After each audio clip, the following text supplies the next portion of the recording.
All right, it is 9:39 here on The Big Picture. Thanks for sticking with us. Right now we are joined by the mayor of Reynoldsburg, Joe Begany, along with Jennifer Clemens with the city of Reynoldsburg. We are just a couple weeks away from the Reynoldsburg Tomato Festival, which is, all things tomato. It's great. We were talking at the beginning of the program about how, right now, a good tomato sandwich sounds great. Just the mayonnaise, the white bread, tomato. So Reynoldsburg is known as the birthplace of the tomato, really the commercial tomato as we know it today. How did Reynoldsburg earn this title? Everybody always thinks it's got to be somewhere else. It's not Reynoldsburg, Ohio. So Alexander Livingston was the first one to actually figure out how to genetically create a tomato that would be commercially viable, that wouldn't go. So it was the Paragon tomato. And so you were able to ship it, move it all the way across, and that's the birth of it all. And everywhere since then, that's just been able to grow all the way throughout. And obviously this is that big celebration for this. And for folks who haven't been to the Tomato Festival, we've got all of these communities that have some sort of special festival. Obviously, Obetz has the Zucchini Festival. But what makes the Tomato Festival so special for Reynoldsburg? I really think it brings a great sense of community. Reynoldsburg in itself is a diverse community, and when you get everybody there having a good time with not only the fair food, but also the last few years, we've really focused in on music acts, and it becomes almost a little bit of a musical festival, but still holding that hometown feel. I mean, we have everything from a spaghetti eating contest to a car show to my personal favorite, the pizza challenge. Trained that my whole life. And so all of these different kind of fun activities that are related to the tomato all the way across. Well, let's talk about some of the traditions. There's some rotten ones. The rotten tomato. Who wants to talk about that? the rotten tomato. Jennifer, I'm looking at you. Yeah, so you're talking about the tomato wars? Is that what we're talking about? Yes. So when we first started taking on the event as a city, it was when I was doing some research. I spent a lot of hours with the Historic Society just looking at some of the history. And there was two things that stuck out that have, we celebrated 60 years last year, and that's a long time for a community festival. So we are really rich in traditions. But the tomato wars and our pageant were two of the things that have just stood the test of time. And originally, it was between the two political parties, the first tomato wars that they had. And, so we've opened it up to the community. We're working with the Reynoldsburg Student Council. They're going to help organize it this year. So they've got a lot of fun ideas. Tomato contest.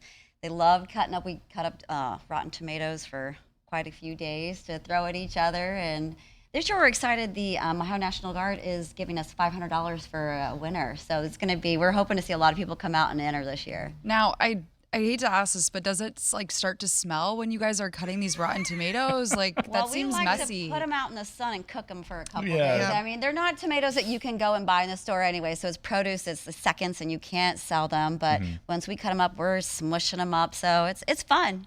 You guys should come out. I mean, I think there's still time to enter. Right, because this is August 13th, 14th, and 15th. I was like, I know it's mid-August. So it takes a lot to pull off a festival like this. It's not just something that gets planned in a matter of weeks. It's an all-year affair. It takes a lot of volunteers and different organizations. Who all gets involved in making this festival happen? Well, there's a lot of groups. We have booster organizations that help support us, a lot of community volunteers, and you have our shirt that you were pointing at. Anybody who signs up, we work with a local artist from Pep Rally, and every year he designs a new shirt for us. And so all of our volunteers get a custom shirt every year. A lot of them have been collecting them for quite some time. And sponsors, we have a lot of sponsors that are coming, U.S. Bank and just a lot of different organizations. Joe, who am I forgetting? Oh, I mean, really, it's anybody that wants to participate with it. You've got everything from the League of Women Voters. We've got the Franklin County Commissioner's Office, all sorts of organizations that are coming in. Because in addition to the usual fair food and everything, it's also a lot of community activities and community organizations that will come in.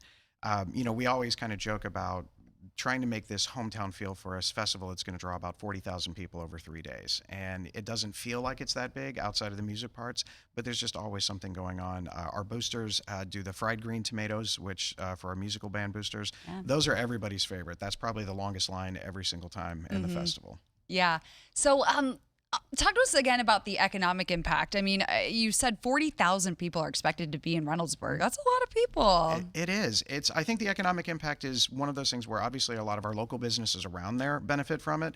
But for us, it's a chance to show off our community. We're a great community on the east side of Columbus. People get to come in and see some of our kind of niche restaurants, but then also at the same time get to come and have a lot of fun at one of our major park areas and enjoy everything that's out there. Like I said, when we had a great group of people that participated in our first ever spaghetti eating contest. I was the judge on that one, and we had some gentlemen from the Ohio State University and some fraternities that came out, and they ended up having a lot of good fun with their first little spaghetti eating contest. Oh, I bet. Yes. Yeah. If, for someone who is new to the festival, hasn't gone, for both of you, what are, I would say maybe 3 things that somebody just absolutely has to experience? Fried green tomatoes, That's number one. Okay.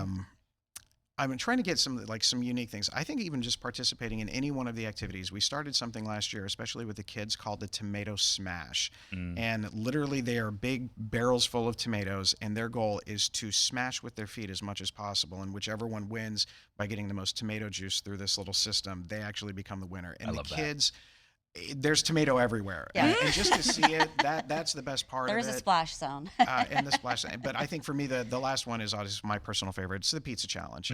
Anytime that you get a chance to get all of our local pizza places kind of competing, it's blind. Nobody knows exactly who is who, and so they have to kind of judge based on what the food is all about. And then every year we get to crown a winner. And again, like I said, it's one of the best things I'm qualified for. Who won last year? Last year was a combination between Paisanos and I believe was it?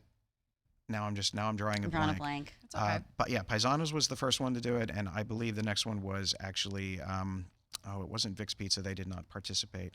But yeah, hopefully this year we have a long list of everybody. Yeah, I couldn't I'm from Ohio. I'm from Columbus. I did not know Reynoldsburg was the birthplace of the tomato, basically. Were you That's wild surprised? to me. Yeah, because I love tomatoes, but it's like, And coming up with a way to make them commercially transportable Yeah, is a like, feet because that's really they are cool. delicate. They are delicate. We don't have the same shelf life as the Zucchini Fest or as the Pumpkin Festival and things like that. But one of the cool things when you walk in, there's always opportunities. People have the chance to get some tomato juice. Some people love it. Some people are like, no, I'll pass on that I one. love tomato juice. But the other one that's in there is when we actually have all of our commercial tomatoes out there and all sorts of different varieties. Now, we all know the Paragon, Beefeater, things like that. But my favorite one that I saw last year that we tried was actually, it's called Queen of the Dark. And so there's all sorts of different other kind of niche tomatoes out there that you can have the opportunity to try here. Is that really black purple one? Yes. Yeah. Oh, there's some Oh, I didn't really know that was cool the like name of that. varieties of like Right. There's some really neat heirloom tomatoes at the festival. And also, I mean, there's a competition just for the size of tomatoes. Like, how big can some of these tomatoes get? We've seen, was it 3 pounds last year? We had a winner. So we've seen a pretty good size of them, and it's fun. We've got some residents who come back every year. They're looking forward to this competition and getting that tomato put on the scale to win. But I think last year was 3 pounds, just a little over 3 pounds. 3 pounds. Wow.